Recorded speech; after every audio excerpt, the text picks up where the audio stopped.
이제 우리 다 같이 사도신경으로 신앙 고백하겠습니다.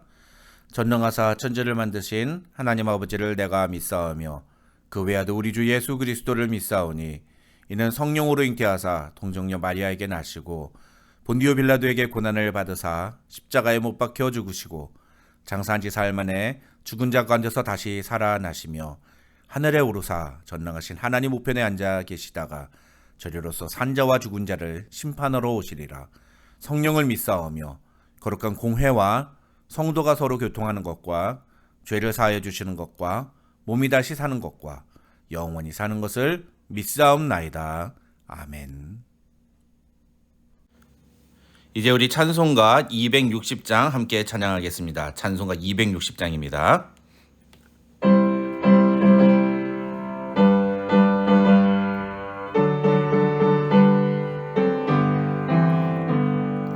우리를 죄에서 구하시려 주 예수 십자가 지셨으니 기쁘게 부르세 할렐루야. 나 구원 얻었네. 찬송하세 찬송하세 주님 나를 구하셨네. 찬송하세 찬송하세 주가 구원하셨네.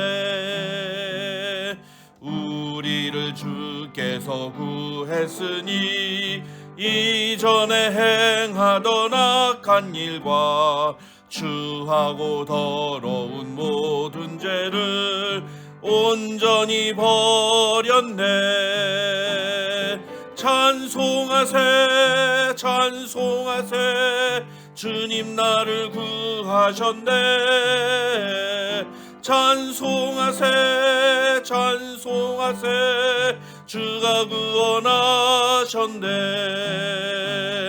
나 지금 죄에서 사함받아 거룩한 백성이 되었으니 이 육신 장막을 벗을 때도 겁날 것 없겠네. 찬송하세 찬송하세 주님 나를 구하셨네. 찬송하세 찬송하세 주가 구원하셨네. 우리가 이 세상 떠날 때에 예수의 손목을 굳게 잡고 영원히 즐거운 천국에서 주 함께 살겠네. 찬송하세 찬송하세 주님 나를 구하셨네. 찬송하세 찬송하세 주가 구원하셨네. 이 시간 우리 함께 기도하겠습니다. 이 시간 기도할 때 오늘 수요 강단을 통해서 또 하나님께서 우리에게 주시는 귀한 말씀에 우리가 깊은 은혜를 경험하고 하나님 앞으로 나아가는 귀한 시간 되게 달라고 기도하시기 바랍니다. 하나님을 아는 것과 믿는 것에 하나가 되어서 우리가 날마다 그리스도의 장성한 분량이 충만한 데까지 자라가는 주님의 신실한 제자들이 되게 하옵소서. 오늘도 준비하신 이 귀한 시간에 하나님 우리가 말씀으로 다시금 우리가 새로워지는 은혜를 경험하게 도와주시옵소서. 사모하는 심령에 성령의 은혜를 부어 주시옵소서. 우리 그렇게 함께 같이 기도하도록 하겠습니다. 다 같이 기도하겠습니다.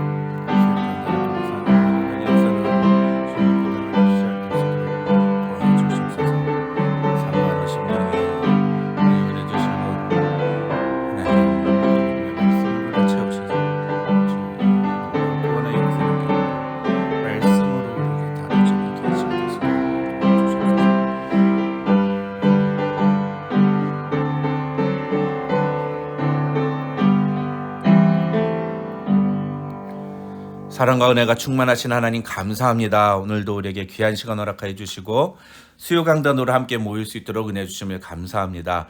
계속되는 수요 강단을 통해서 하나님의 말씀을 우리가 듣고 배울 때에 하나님 우리의 마음 가운데 성령님 은혜를 부어주시고 이 말씀이 30배, 60배, 100배 결실을 맺도록 하나님 은혜 나려워 주시옵소서. 사모하는 심령에 더 큰 은혜 부어주셔서 오늘 이 시간을 통해서 우리가 더욱더 믿음이 성장하고 하나님을 아는 것과 믿는 것에 하나가 되는 놀라운 은혜를 경험하는 귀한 밤 될 수 있도록 축복하여 주시옵소서.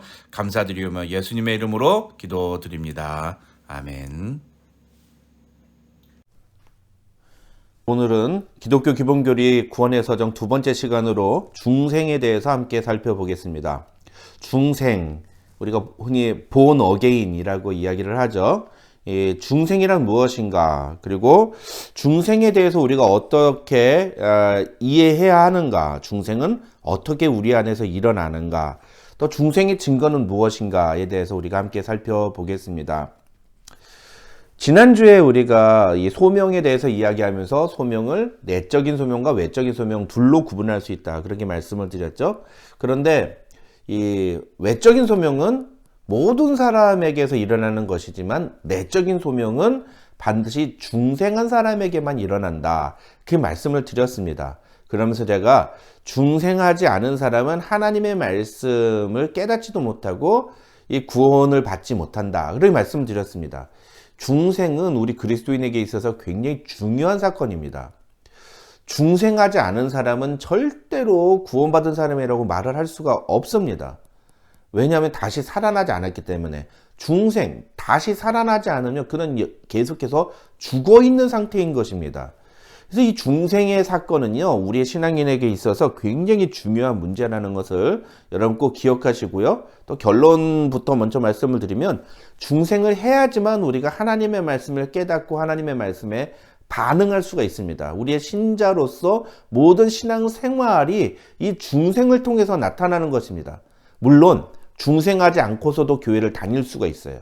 중생하지 않고서도 예수 믿는 것처럼 살아갈 수가 있습니다. 그러나 진짜와 가짜가 어떻게 구분이 되느냐? 중생을 통해서 구분이 된다, 이렇게 말씀을 드릴 수가 있겠습니다. 그렇다면 먼저 이 중생에 대한 성경적인 근거를 함께 살펴보겠습니다. 구약과 신약에서는 중생에 대해서 어떻게 이야기하고 있는가? 먼저 구약 성경을 살펴보면요, 시편 51편 10절 말씀, 우리 성경을 가지고 다 같이 읽겠습니다. 시작. 하나님이여 내 속에 정한 마음을 창조하시고 내 안에 정직한 영을 새롭게 하소서. 여기서 보시면 정한 마음을 창조하신다. 하나님께서 새로운 마음을 우리 인간에게 부어주신다는 겁니다. 그게 바로 중생입니다. 우리의 마음이 새로워지는 거예요. 어떻게 새로워집니까? 이제까지는 죄와 허물로 죽었던 마음이에요. 영혼입니다. 그런데 그것이 하나님의 은혜로 말미암아 다시 새롭게 되는 것, 그것이 중생인 것입니다. 에스겔서 36장 25절부터 27절은 이렇게 중생을 설명합니다. 다 같이 읽겠습니다. 시작.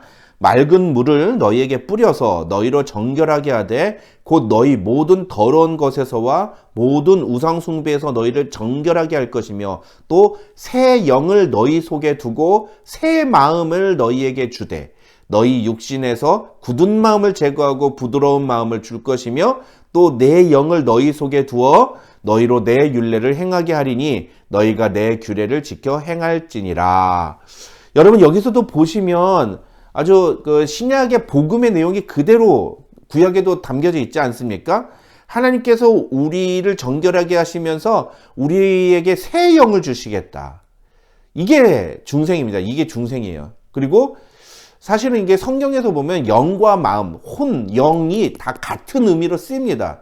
어떤 사람은 영과 혼과 육 이렇게 세 가지로 구분된다 이렇게 얘기하시는 분이 있는데 그건 성경적인 개념이 아니에요. 영이나 혼, 마음 이런 단어들은 사실 같은 개념으로 보시면 됩니다. 그러니까 새 영을 너희 속에 두고 새 마음을 너에게 주었다. 같은 말을 두 번 반복해서 하신 거죠. 이렇게 우리가 중생을 통해서 새로운 마음, 새로운 영혼을 갖게 되면 어떤 일이 벌어지느냐? 우리 육신에서 굳은 마음이 제거된다.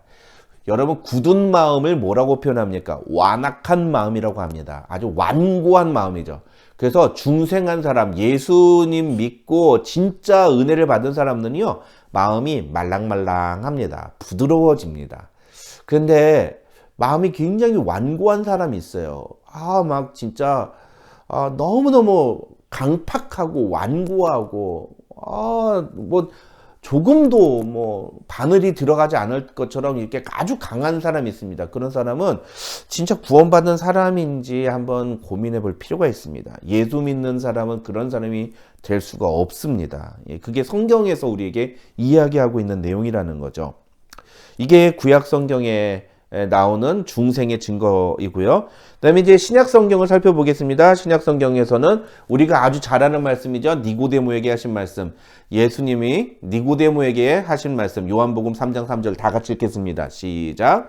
예수께서 대답하여 이르시되 진실로 진실로 내게 이르노니 사람이 거듭나지 아니하면 하나님의 나라를 볼 수 없느니라. 거듭나다. born again.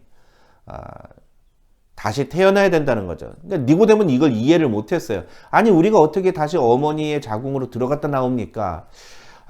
예수님이 들으시니까 답답하신 거예요. 그러니까 물과 성령으로 다시 나는 거다. 그렇게 다시 대답을 해주시죠. 또 디도서 3장 5절. 우리 디도서 3장 5절 말씀 한번 같이 읽겠습니다. 시작. 우리를 구원하시되 우리가 행한 바 의로운 행위로 말미암지 아니하고 오직 그의 긍휼하심을 따라 중생의 씻음과 성령의 새롭게 하심으로 하셨나니. 여기서 중생이라는 단어가 아주 명확하게 나옵니다. 네, 이 디도서 3장 5절은 이 중생과 관련된 거의 교과서와 같은 구절이라고 할 수 있습니다. 결국은 여기서 말하는 게 뭡니까? 중생을 통해서 우리를 구원하셨다는 내용이 먼저 드러나 있고요. 그 다음에 중생은 무엇을 통해서 하시느냐? 오직 그의 긍휼하심을 따라 나타나는다는 겁니다. 하나님이 우리를 중생하게 하시는 이유는요, 우리가 뭔가 잘했기 때문이 아니라는 거예요.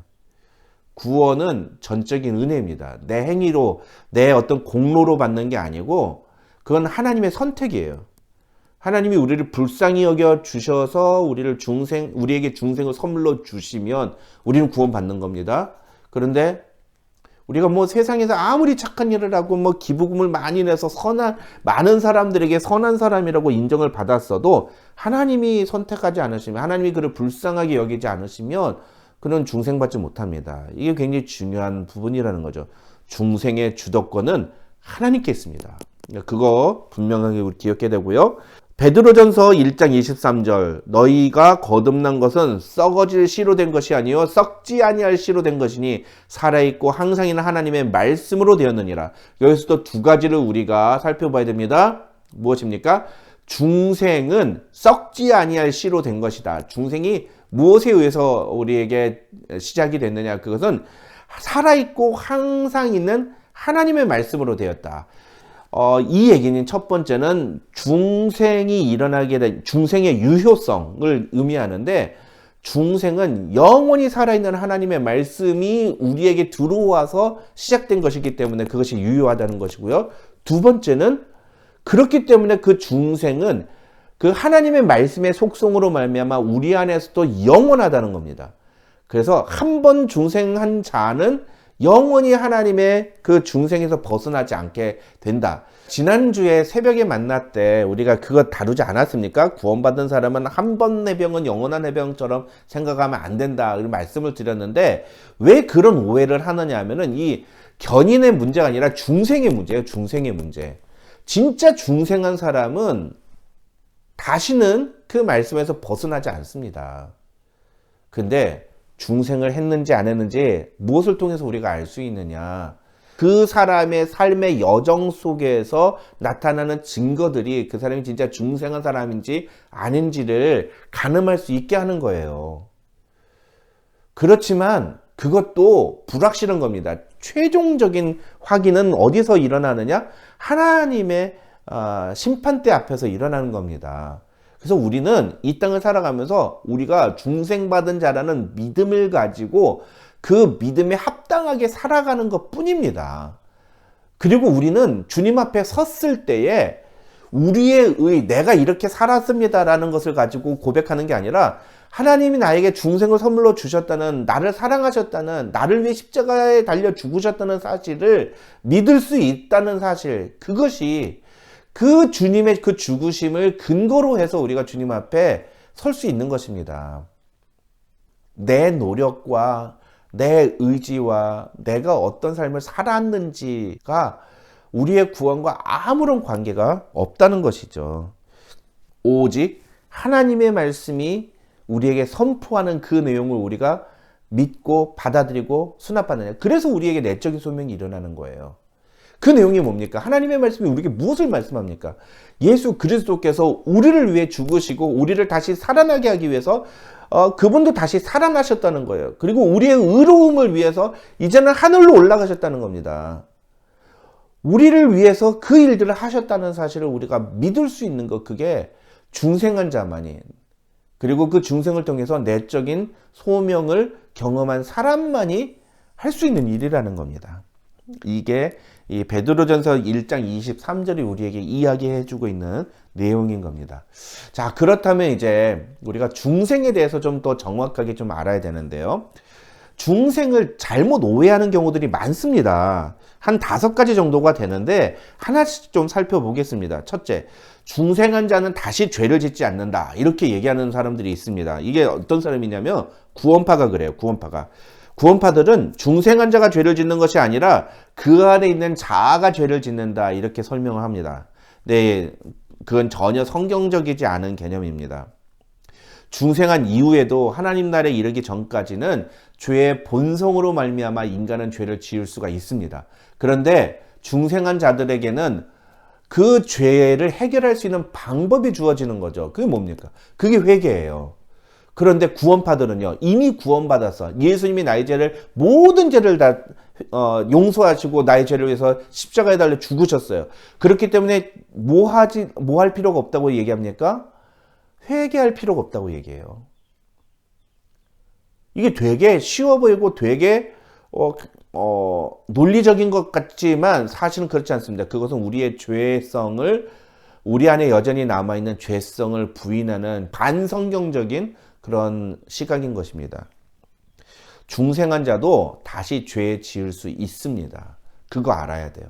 그런데 중생한 자의 특징은 뭐냐면 회개를 한다는 거예요.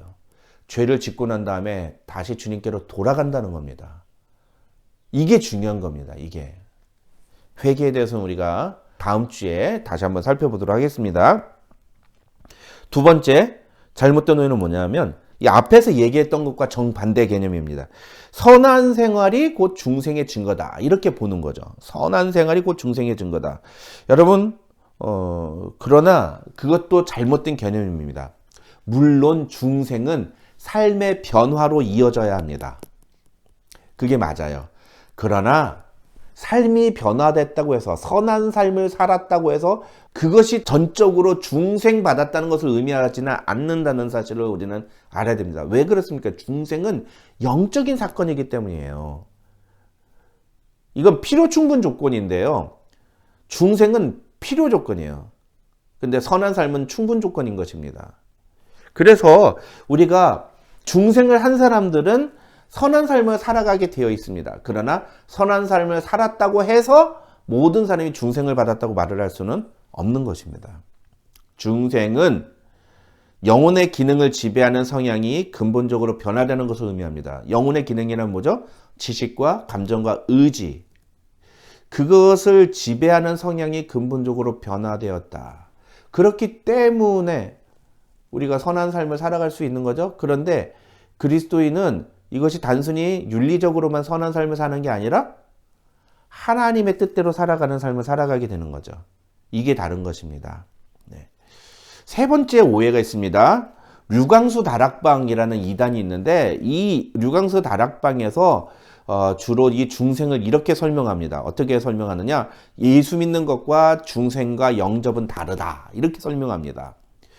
여러분, 그러나 우리 건전한 보수 장로교단에서는 예수님을 영접하는 것과 세례를 받는 것과 중생은 같은 것이다, 이렇게 얘기를 합니다. 물론 세례는 사실은 중생 받았다는 증거로서 우리가 하는 외적인 표현이기는 합니다. 그렇지만 우리가 예수를 믿는 것과 영접했다는 것, 중생했다는 것은 같은 의미라고 보는 것이 우리 장로교단의 바른 그런 해석입니다. 그래서 앞으로 우리가 살펴볼 이 구원의 서정, 구원의 순서에 있어서 소명, 중생, 회개, 신앙, 칭의, 수양 이런 구분들이 있습니다만 이런 구분들은요 신학적인 작업을 위한 구분일 뿐이지 이것은 거의 동시적으로 일어나는 사건입니다. 물론 이제 외적인 소명이 일어난 다음에 중생이 있고 그 다음에 내적인 소명이 일어난 것은 그건 순서적인 차이가 있습니다만 내적인 소명을 중생하고 내적인 소명을 받은 사람은요 회개와 믿음과 그 다음에 하나님이 우리를 의롭다 하심과 의롭다 하셔서 우리를 당신의 자녀로 삼아주시는 사건이 이게 어떤 시간이 걸쳐서 마치 저 종교비자 받듯이 몇 개월 실사 거친 후에 그 다음에 종교비자 페티션 나오고 페티션 가지고 대사관 가서 영사를 만나서 인터뷰를 한 다음에 그 다음에 도장을 찍어야 비로소 비자가 나오는 그런 식으로 나오는 게 아니라는 겁니다. 이게 우리의 마음 안에서 우리가 중생을 선물로 받고 하나님의 은혜를 경험하게 되면 동시적으로 일어나는 사건이라는 사실을 우리는 알아야 됩니다. 그래서 예수 믿는 것과 영접했다는 것, 그 다음에 우리가 중생했다는 것 같은 의미로 이해를 할 수 있다는 거죠. 네 번째 오해는 뭐냐면 이건 천주교에서 주로 하는 주장인데요. 세례를 통해서 중생이 일어난다고 이야기하는 겁니다. 초점은 세례 행위에 굉장히 중요한 의미를 두는 거죠.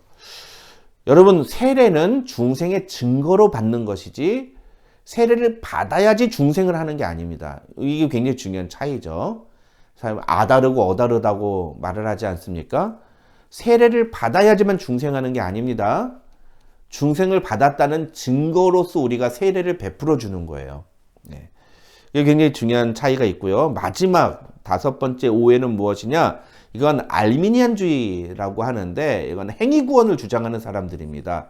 내가 선한 일을 하고 거룩한 삶을 살고 예수님의 그 은혜 안에 남아 있으려고 노력을 해야 나중에 최종적으로 구원이 우리에게 주어진다라고 이해를 하시는 거죠. 그래서 이분들은 뭐라고 얘기를 하냐면 믿음을 통해서 중생이 일어난다고 이야기를 합니다. 우리가 믿기로 선택해야 우리에게 중생이 일어난다는 거죠. 그러니까 이게 사실은요 굉장히 이 알미니안이 성경적이지 않다는 이유가 거기서 나오는 겁니다. 중생 전에 우리는 어떤 사람들이었습니까? 죽은 사람들이에요. 죽은 사람이 어떻게 믿을 수가 있습니까? 죽은 사람, 영적으로 죽은 사람이 어떻게 예수님을 선택할 수가 있습니까? 그렇죠?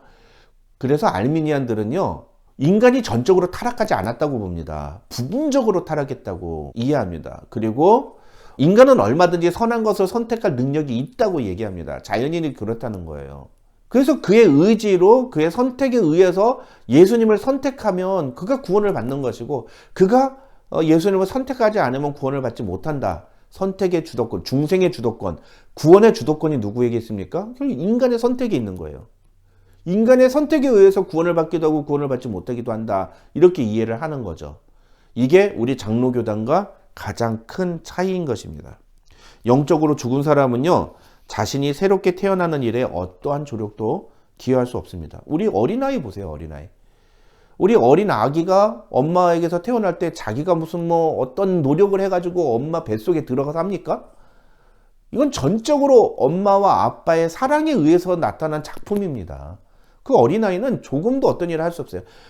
물론 엄마의 자궁 속에서 잉태가 되어서 생명으로 나타난 다음에는 여러 가지 환경 속에서 그것을 견디느냐 견디지 못하느냐 그게 그 태 속에 있는 아이조차도 그것을 할 수 있는 능력이 생기긴 합니다. 그러나 그것은요 어찌됐건 간에 잉태된 이후에 생명을 얻게 된 이후에 일어나는 사건이라는 거죠. 우리도 마찬가지인 거예요. 우리도 마찬가지.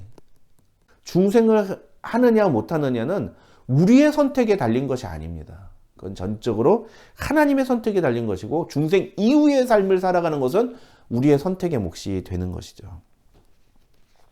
자, 그렇다면 이제 중생이라는 것에 대해서 우리가 이렇게 이해를 했는데, 그 다음에 성경적인 개념은 뭐냐? 그것도 우리가 좀 이해를 해야 될 필요가 있습니다. 동의어, 중생이라는 단어를 어떻게 성경에서 사용하고 있느냐? 첫 번째는 다시 태어나다, 거듭나다, 이런 단어로 사용을 하고 있습니다. 요한복음 3장 3절부터 8절까지, 또 요한일서 2장 29절, 요한일서 3장 9절, 4장 7절, 5장 1절, 5장 4절, 5장 18절 말씀이 이렇게 표현을 하고 있습니다. 중생이란 다시 태어나는 것이라는 거죠.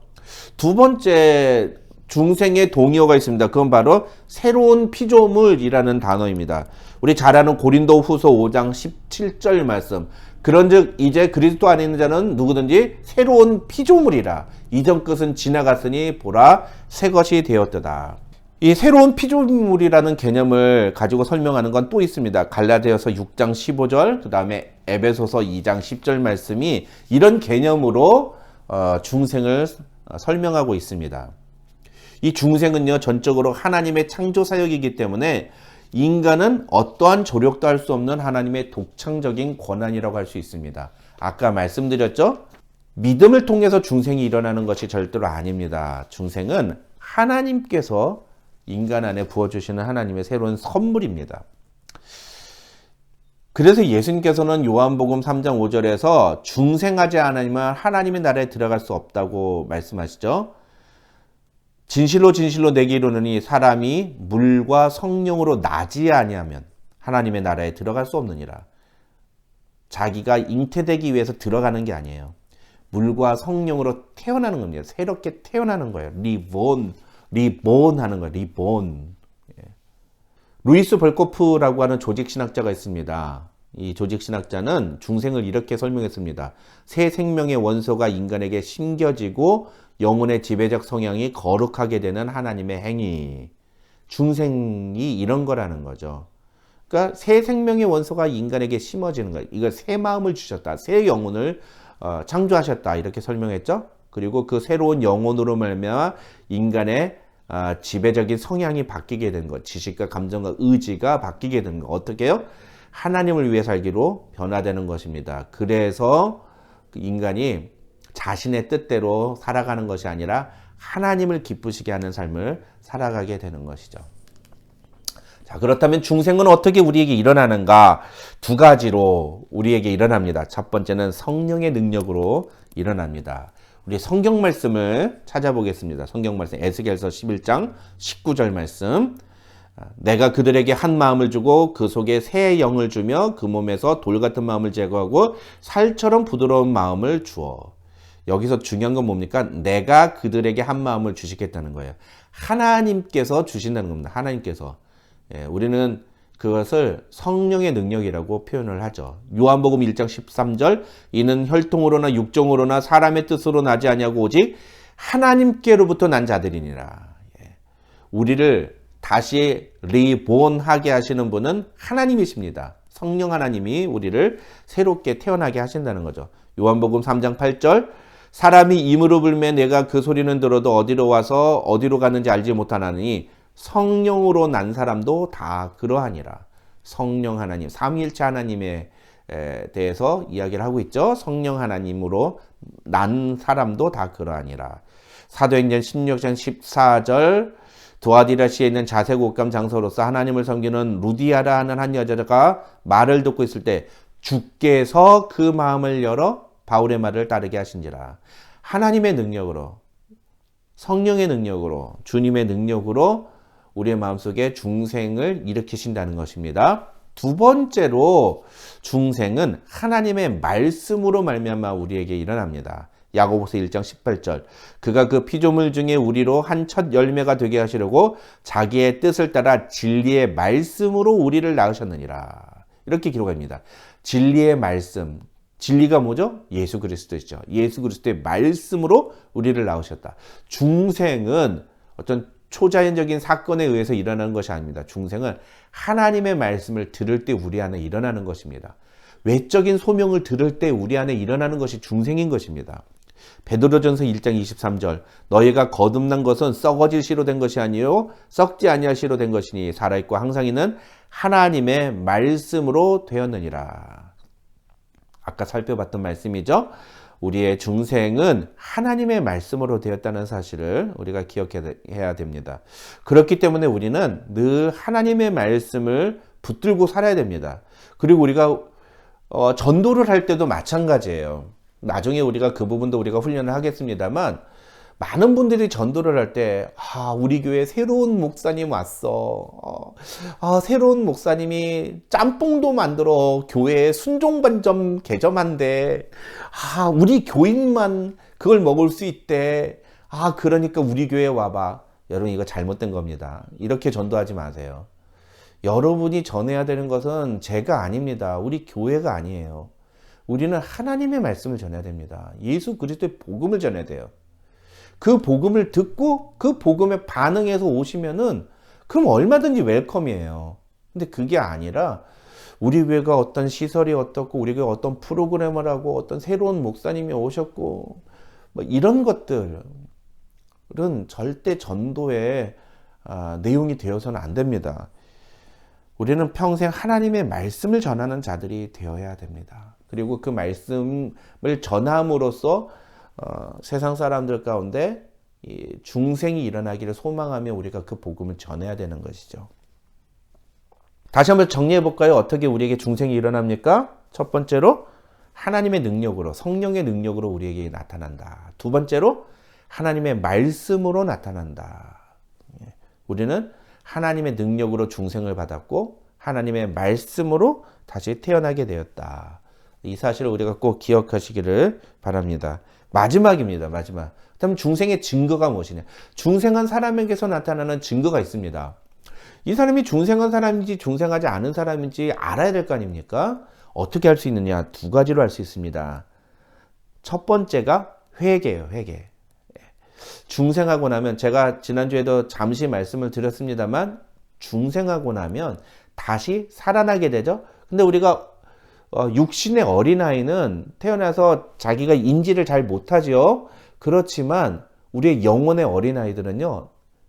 태어나면 다시 태어나게 되면 우리가 어떤 상태였는지를 보게 됩니다. 그게 어떤 상태입니까? 우리가 죄인이라는 사실을 알게 되는 거예요. 내가 너무너무 죄인이어서 내가 그 죄 때문에 죽었구나라는 사실을 알게 되는 겁니다. 그런데 놀라운 일이 벌어지죠? 그 죄의 문제를 누가 해결해 주셨어요? 예수 그리스도께서 십자가에 달려 죽으심으로 해결해 주셨다는 겁니다. 예수님이 나의 죄 때문에 죽으셨다는 사실을 알게 되는 거예요. 그게 내적인 소명인 겁니다. 그래서 중생한 사람은요, 반드시 어떤 반응이 일어나게 되느냐? 나의 죄 때문에 죽으신 예수 그리스도의 십자가 앞에 무릎 꿇게 됩니다. 그리고 나의 모든 죄를 주님 앞에 가지고 나아가게 됩니다. 그게 주님을 믿는다는 거예요. 그리고 그렇게 주님 앞에 나아가는 행위를 가리켜서 우리는 회개라고 하죠. 요한일서 3장 9절 말씀입니다. 하나님께로부터 난 자마다 죄를 짓지 아니하나니 이는 하나님의 씨가 그의 속에 거하며 그도 범죄하지 못하는 것은 하나님께로부터 났음이니라. 이게 이제 우리 구원파에서 가장 많이 쓰는 그 성경 구절인데 하나님께로부터 난 자마다 죄를 짓지 아니하나니라고 하는 것은 죄를 절대로 짓지 않는다는 게 아니라 죄를 짓지 않으려고 한다는 거예요. 죄를 짓지 않으려고 노력하게 된다는 겁니다. 그럼에도 불구하고 우리는 인간의 본성 때문에 죄의 본성이 여전히 남아있기 때문에 죄를 짓게 됩니다. 미움, 살인, 시기, 질투, 원망, 불평 뭐 이런 죄도 짓습니다. 그러나 죄란 무엇이냐? 소유리 문답에 보면은 죄를 두 가지로 얘기합니다. 하나님의 뜻에서 어긋난 것이 죄다라고 얘기하지만 또 하나는 하나님의 기준에 미치지 못하는 것도 죄다. 이렇게 설명합니다. 우리가 하나님의 뜻을 따라 살려고 노력하지만 하나님의 완전하신 그 하나님의 기준에 완전히 충족되지 못한 삶을 살아가는 것이 우리의 모습 아닙니까? 사실은 그게 죄라는 거예요, 그게. 그런데 하나님이 우리를 그 죄에 따라서 즉각 심판하지 않으시고 우리에게 회개할 수 있는 기회를 주십니다. 그게 중생한 자들에게 주어지는 놀라운 은혜인 것이죠. 그래서 중생한 사람들은 회개의 반응을 보이게 됩니다. 이 회개가 중생한 자에게서 나타나는 첫 번째 증거이고요. 두 번째 증거는 무엇이냐? 바로 신앙입니다. 신앙. 믿음이죠. 믿음. 요한일서 5장 4절 말씀을 보시면은 이런 말씀이 있습니다. 무릇 하나님께로부터 난 자마다 세상을 이기느니라. 세상을 이기는 승리는 이것이니 우리의 믿음이니라. 하나님께로 난 자마다 세상을 이기는데 그 세상을 이기는 것은 우리의 믿음을 통해서다라는 것입니다. 이 믿음도 우리가 다다음 주에 우리가 다시 살펴보겠습니다만 예수님을 믿는 믿음도 있고요. 예수 그리스도께서 나의 죄를 위해 죽으셨다는 사실을 믿는 것도 믿음입니다. 뿐만 아니라 이 땅을 살아가면서 우리가 하나님을 의지하고 하나님을 바라보는 것도 믿음이죠. 그렇게 어찌됐건 이런 모든 행위를 통해서 하나님을 인식하고 살아가는 것, 그것이 중생한 자에게서만 나타나는 반응이라는 것입니다. 요한일서 5장 1절 말씀을 보면 이런 말씀이 있습니다. 예수께서 그리스도이심을 믿는 자마다 하나님께로부터 난 자니 또한 낳으신 이를 사랑하는 자마다 그에게서 난 자를 사랑하느니라. 예수께서 그리스도이심을 믿는 자마다 하나님께로부터 난 자라고 되어 있습니다. 난 자라고. 중생한 사람이라는 겁니다. 중생하지 못하면 예수 그리스도를 믿을 수가 없다라는 겁니다. 그래서 중생은 우리의 신앙에 있어서 굉장히 중요한 사건이라고 할 수가 있겠습니다. 여러분, 오늘 우리가 중생에 대해서 함께 말씀을 살펴봤는데 이 중생에 있어서 굉장히 중요한 건 뭡니까? 중생의 주도권은 하나님께 있다. 이거 우리가 반드시 기억해야 되고요. 그리고 중생은 하나님의 말씀을 통해서 일어난다. 그것 기억해야 됩니다. 그 다음에 중생한 사람에게서 나타나는 증거가 무엇이다? 두 가지. 회개와 믿음이다. 신앙이다. 이것만 기억하시면 됩니다. 그래서 이제 우리가 다음 주하고 그 다음 주에는 이 중생한 자에게서 나타나는 두 가지 반응인 회개와 신앙, 믿음에 대해서 함께 계속해서 말씀을 배워보도록 하겠습니다. 우리 함께 기도하겠습니다. 하나님 아버지 감사합니다. 오늘도 우리에게 귀한 시간 허락하여 주시고 오늘 우리가 우리의 믿음의 가장 중요한 사건인 중생에 대해서 함께 말씀을 나눌 수 있도록 허락해 주시니 감사합니다. 계속되는 수요 강단을 통해서 하나님 우리의 믿음이 더욱 견고하게 하시고 우리가 바른 구원에 대한 이해를 통해서 우리의 삶이 정말 주님이 기뻐하시는 참된 신자의 삶이 되도록 하나님 붙들어 주시옵소서. 우리 성도들 하루하루 삶을 주님께서 주장하여 주시고 각 가정을 주님께서 지켜 보호하여 주시기 원합니다. 하나님이 얼마나 우리를 사랑하시는지를 우리가 날마다 기억하고 살아감으로 하나님의 놀라운 능력을 체험하며 살아가는 귀한 성도들 될 수 있도록 주님 축복하여 주시옵소서. 감사드리오며 예수님의 이름으로 기도드립니다. 아멘.